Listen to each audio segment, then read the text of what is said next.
Well, what's up, guys? ATX2CG here, back again, this time doing a deck profile of my most favorite deck that I like to run in tournaments. It's none other than Mortimer, Black Dragon Wolf Mortimer, aka Spectral Duke Dragon. Now, the reason why I decided to do a deck profile of this is because I win with this deck more than I actually lose. If I lose, it's usually to great luck or something, something that you can't really help too much.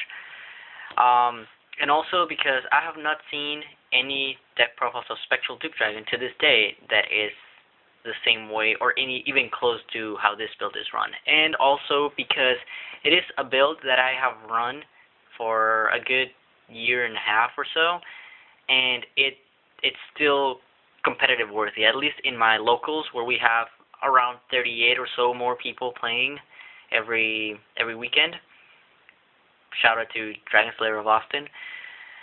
And it's still able to stand up against Descendant, The End, MLB, you name it. I've been able to beat pretty much every build that is out there.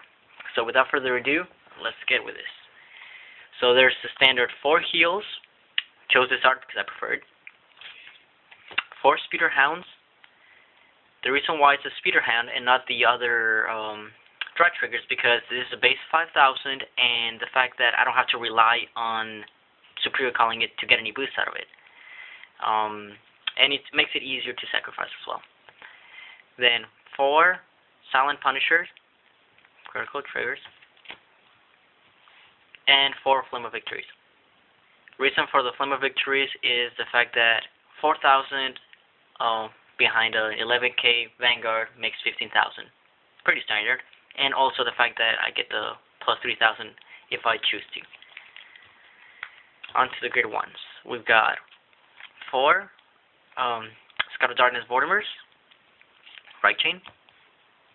Right becomes an AK. Search the 7 for grade 2 or grade 3 Mortimer / Spectral Duke. Not bad. 4 8k Vanillas. 4 Halo Shield Marks.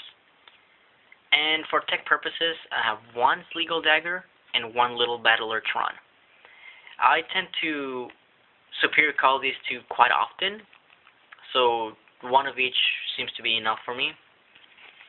And also because I can either switch out between a 10k potential booster or a 7k constant that I could boost for more. On to the grade 2s, we got 4 Black Dragon Knight Mortimer, Right Chain. 4 10k Vanillas, Galatine, Liberator, just to be precise. And 4 Knight of Superior Skills Bowmains. Now, yes, that's all the grade 2s I'm running. There are no Vivians, no Lopiers, nothing crazy, nothing because it's Superior Call, do blah blah blah blah. And the reason behind this is because no matter what, I'm always going to be riding a 10k grade 2, or this would be a 10k grade 2 if I have the Right Chain on. If I don't, well, worst case scenario, he's a 9k for 1 turn. That next turn I ride Spectral Duke, and he is useful because he gives me the plus 1,000 on Spectral Duke. So it's still worth riding no matter what. Not one of these cards is a bad thing to ride, really.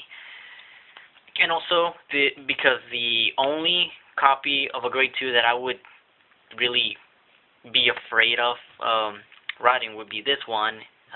It's also a 9k, so I don't really care to use it as fodder for sacrifice or anything. There's no special abilities I get out of any of them, so they are all perfect fodder to feed Spectral Duke and be able to attack for the kill. And the main guy of the deck, of course, Spectral Duke Dragon. 4 copies of him. Again, with the Right Chain, I get a constant 11,000 Vanguard with an ability to stand up after attacking. Why not? The weakest grade 3 of the deck is going to be Spectral Duke Dragon, which means that if he's on my rear guard, I don't really care too much about it, because I have Solitary Liberator Cancelot.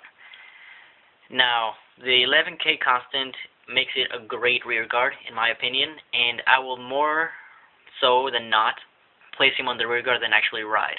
So, most people tend to do the whole, hey, let's ride this guy after riding the grade 2 Mortimer, and then ride this guy for the power. Well, believe it or not, actually, I don't do that. I try to stay away from that. The reason being, I'm wasting one turn, aka giving my opponent one more turn to do something, to attack me more or something. So, instead of doing that, I just go for the 11k Vanguard right away with an ability, and then place these on the side, which is 11,000, hits any Vanguard nowadays, break ride or not. I mean, this is not counting, cross rides and all that stuff. But even so, it's better to do this than to wait to do this, just because you're going to kill your rear guards anyways, and the insecurity of triggers with this deck and your opponent knowing that you can stand up again makes it it plays mind games with your opponent.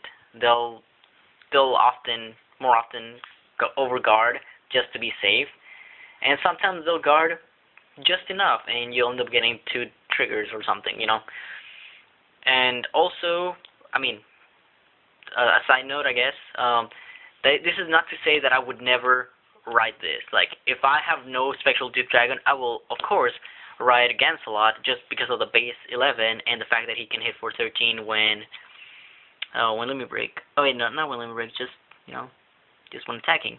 13, why not? His cross rides.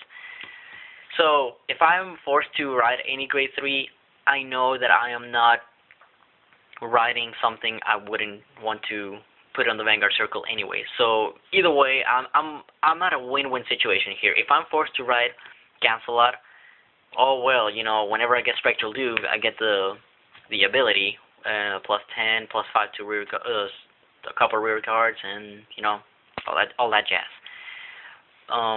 If I ride Spectral Duke right away, well, I have the ability, on check right away. I can sacrifice as soon as I hit 4 damage and whatnot. So, this is my deck profile again.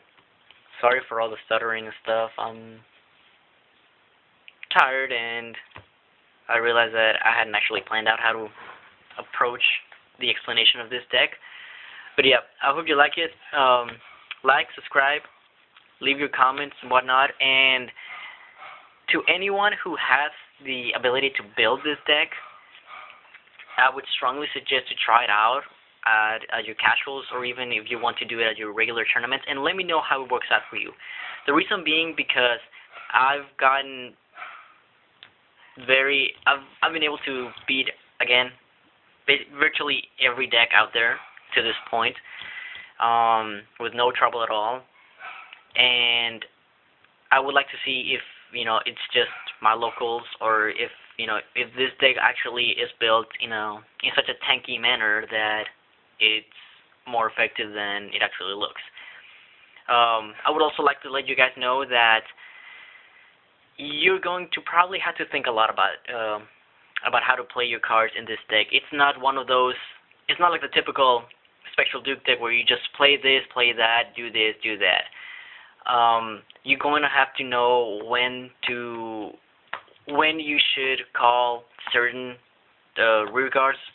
Another thing is, I almost always superior call any card I get from the right chain superior call ability. I rarely ever put any cards in the deck, just because of the plus power on the field. So I would suggest, when you run this, always call, even if it's a heal trigger, or even if it's a crit. No, it doesn't matter what it is. Just play it on the field. Even if it's a grade 2 behind a grade 3 or something, swap them out.